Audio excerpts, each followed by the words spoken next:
हनुमान जी को अमरता का वरदान प्राप्त है। उन्हें युद्ध, बल और भक्ति का प्रतीक माना जाता है। लेकिन बहुत कम लोग जानते हैं कि एक बार उन्होंने यमपुरी को भी अपने रौद्र रूप से हिला दिया था। यह वह कथा है जब मृत्यु को चुनौती देने स्वयं हनुमान यमलोक पहुंचे और वहां हुआ था रौद्र तांडव, ऐसा कि स्वयं यमराज भी स्तब्ध रह गए। यह घटना त्रेता युग के बाद की है, जब राम राज्य स्थापित हो चुका था। श्री राम अयोध्या में राज्य कर रहे थे, लक्ष्मण उनके प्रमुख सहयोगी थे और हनुमान सदा प्रभु के चरणों में उपस्थित रहते थे। एक दिन एक अर्षि ने दरबार में आकर श्री राम से कहा, राजन, मैं एक गोपनीय संदेश लेकर आया हूं, परंतु शर्त है, यदि कोई इसे सुन ले तो उसे तत्काल मृत्यु को प्राप्त होना होगा। राम ने स्वीकार किया, पर वह वार्ता सुनते समय लक्ष्मण दरवाजे पर पहरा दे रहे थे। अचानक भीतर एक देवदूत आया, जिससे लक्ष्मण को दरवाजा छोड़कर भीतर प्रवेश देना पड़ा। इस प्रकार शर्त भंग हो गई। राम को प्रतिज्ञा निभानी पड़ी। उन्होंने लक्ष्मण को मृत्यु का आदेश दे दिया। लक्ष्मण मुस्कुराए, उन्होंने प्रणाम किया और सरयू नदी की ओर चल पड़े। वहां उन्होंने समाधि ली और अपने प्राण त्याग दिए।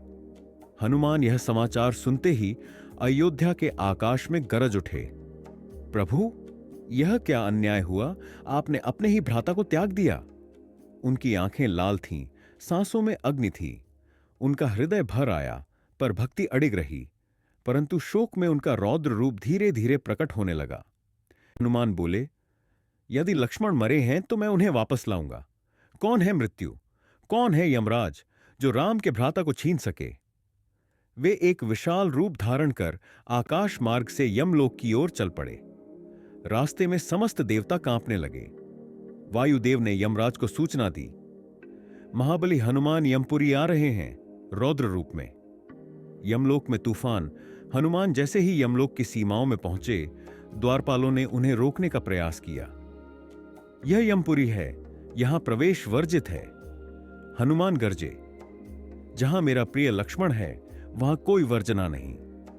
उन्होंने एक ही झटके में द्वारपालों को दूर फेंक दिया, गदा उठाई और यमपुरी के द्वार को तोड़ डाला।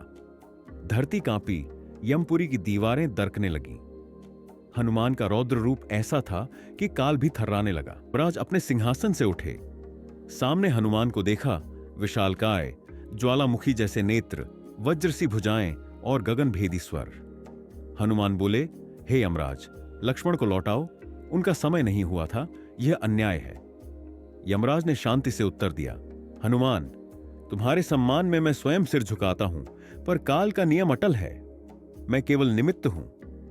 हनुमान ने गदा उठाई और बोले, यदि नियम अन्याय करे तो हनुमान रचता है नया नियम। रौद्र तांडव यमराज ने अपने गुप्तचरों और रक्षकों को आदेश दिया, पर वे सभी हनुमान के कोप से डरकर भाग गए। हनुमान ने यमपुरी में तांडव प्रारंभ किया। एक एक शिला तोड़ी, काल चक्र को झटका दिया, यमपुरी के आकाश को गूंजा दिया। जय श्री राम, लक्ष्मण वापस आएंगे। यमराज को समझ आ गया, यह बल नहीं, यह भक्ति की शक्ति है। यह कोई साधारण युद्ध नहीं, यह प्रेम की जंग है। यमराज ने अपने ध्यान में श्री राम को स्मरण किया। श्री राम ने स्वयं प्रकट होकर यमपुरी में प्रवेश किया। राम बोले, हनुमान, क्या तुम मृत्यु को भी भुला बैठे?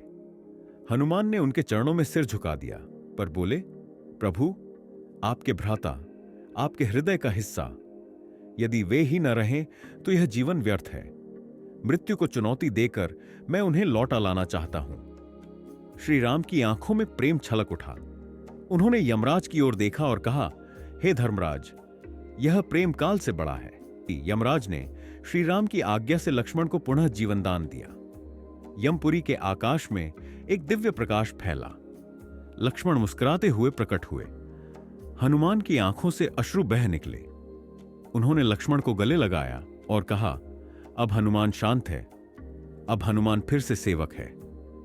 अंतिम संदेश श्री राम ने कहा, हनुमान, तुम्हारा रौद्र रूप केवल विध्वंस नहीं करता, वह न्याय का संचार करता है। जब कोई प्रेम में अडिग हो, जब कोई भक्ति में दृढ़ हो, तब वह मृत्यु को भी झुका सकता है। हनुमान ने आकाश की ओर देखा, गदा उठाई और जोर से कहा, जय श्री राम।